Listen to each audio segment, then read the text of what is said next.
Good morning, everybody. My name is Phoenix, and welcome back to Author Phoenix Gaming. As you can see, or as you will hopefully see in a few seconds, there we go, I am no longer using the Xbox One game DVR to record the gameplay footage I use for these videos. I got my Elgato HD60 all set up, and thought I'd give it a bit of a test run with some Destiny gameplay. And as promised in my introduction video, or at the very least as stated in my introduction video to this channel, the first thing I wanted to talk about is the recent Reddit post that set the Mass Effect 4 rumor mill on fire. The short version, for those of you who may not have come across it, is a poster on Reddit claimed he had filled out some sort of survey with regard to Mass Effect 4, and that this survey revealed a ton of information about the game's setting and the various gameplay features that it will have.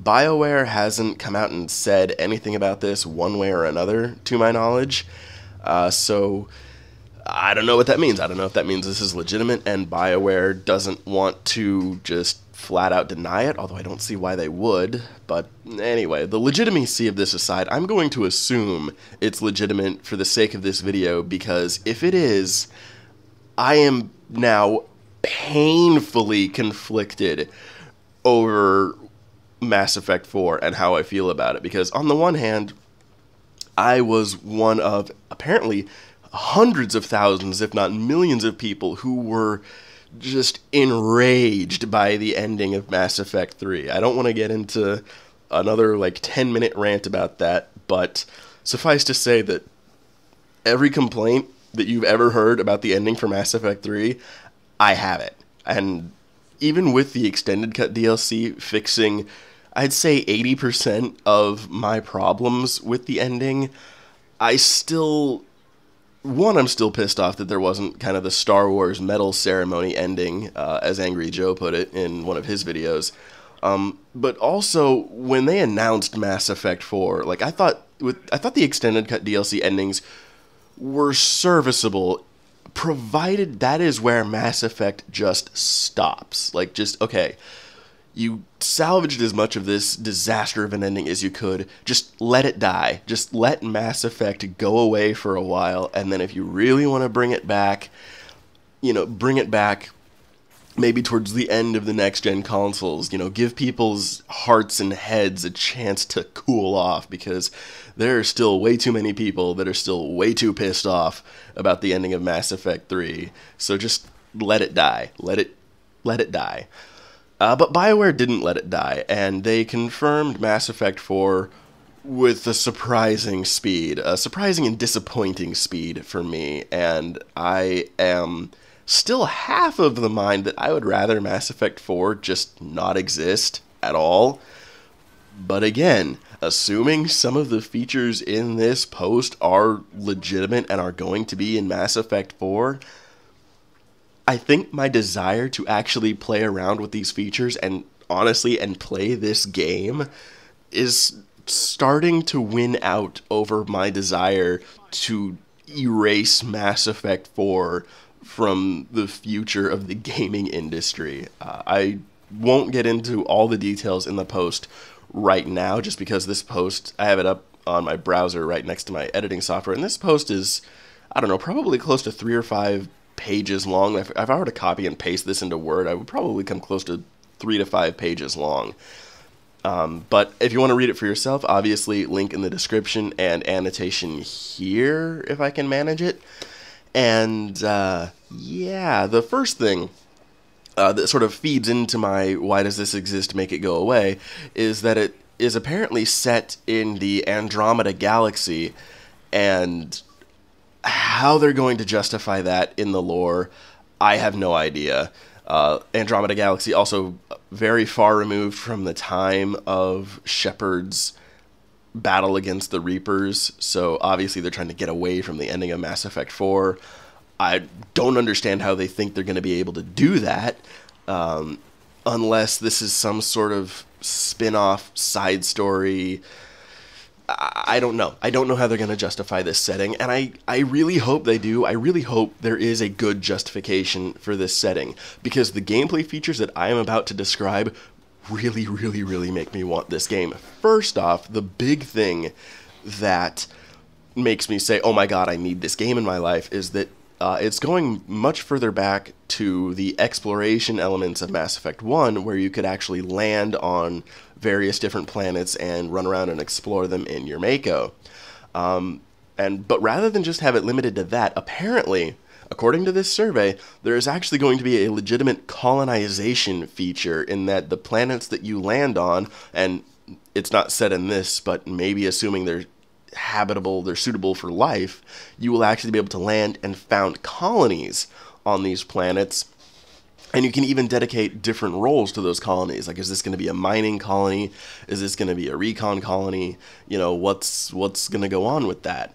And the second half of this exploration feature is that the more colonies you have and the more resources you have, the further into the galaxy or the region of the galaxy that you're playing in you can explore. The more colonies, the more exploration. I think this is an absolutely fantastic idea, and again, really makes me want to play this game just for that alone, just to see how that plays out alone.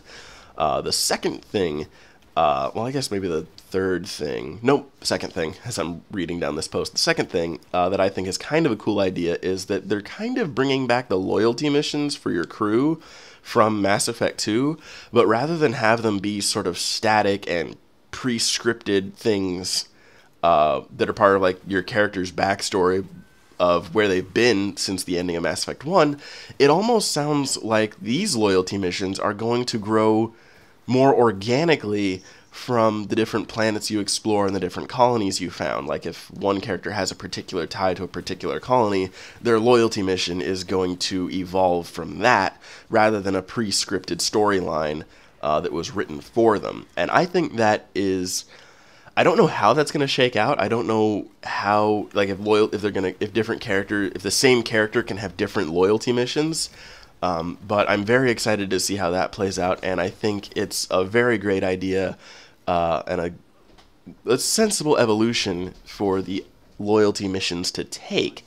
The third thing that gets me super hyped up for Mass Effect 4, and I feel there's part of me that feels dirty for even using that phrase, but it's true, is what are called strike team missions, and there are two varieties of them, according to this post.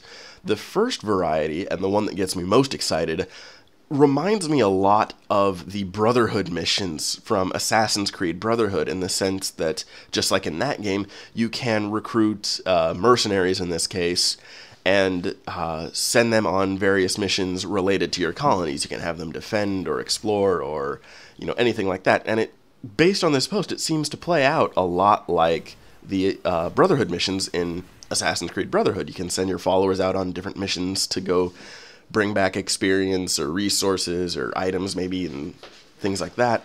The difference, though, and the thing that gets me even more excited for this, is that rather than them leveling up themselves just based on the experience they earn on the mission and having their success chances for those missions go up based on that, it seems that they level up, quote-unquote level up, based on the amount of gear that you give them, like how they equip them, and the better gear you give them, the better their success rate for missions will go up. And I think this is a far more interesting and far more engaging system than the rather standard complete mission, gain experience, level up style that Assassin's Creed Brotherhood utilized. So serious bonus points for this being a thing. And then the second variety of these strike team missions are the active ones, which are basically you, as the player character, can take on these missions instead of your strike team,